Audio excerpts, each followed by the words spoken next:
Hello, my name is Julia Collarn, and I will be presenting about nuclear chemistry and its role on food preservation.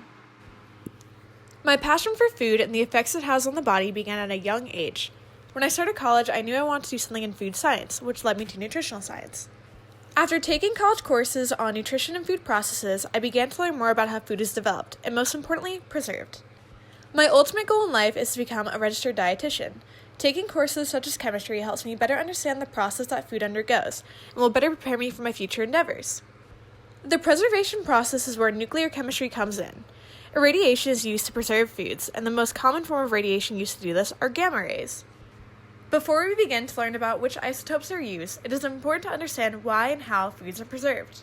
Foods are preserved for multiple reasons, such as preventing foodborne viruses, keeping food fresh, and preventing the growth of microorganisms, just to name a few.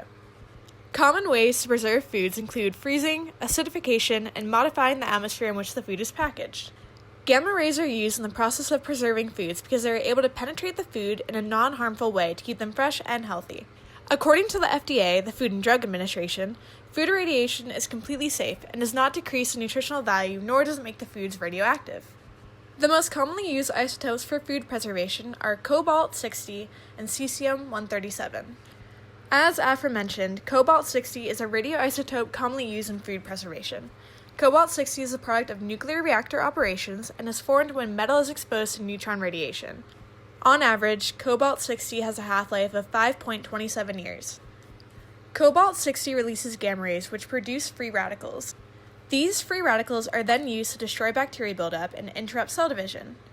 Though cobalt-60's gamma rays do affect certain vitamins such as vitamin A, B, C, and E, the effects are hardly notable and do not drastically change the nutritional value of these foods. Because cobalt-60 is a product of nuclear reactor operations and is made when metal is exposed to neutron radiation, the transportation of the cobalt-60 source must be handled very carefully. Overall, however, the gamma rays produced by cobalt-60 are safe and extremely useful in food preservation. Cesium-137 is another radioisotope used in the preservation of food. Cesium-137 is a product of nuclear fission process in nuclear reactors.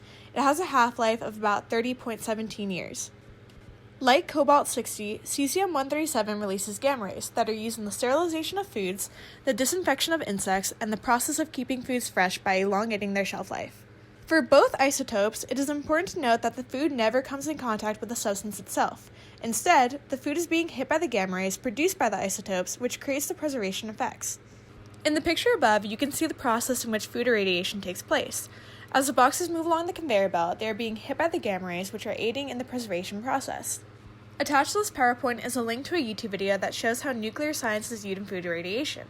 This video goes into more depth on the process I explained in the previous slide. That concludes my PowerPoint on my passion for food and nuclear science's role in food preservation. Hopefully you've learned a bit more about the different isotopes, cobalt-60 and cesium-137, as well as how prominent nuclear chemistry really is.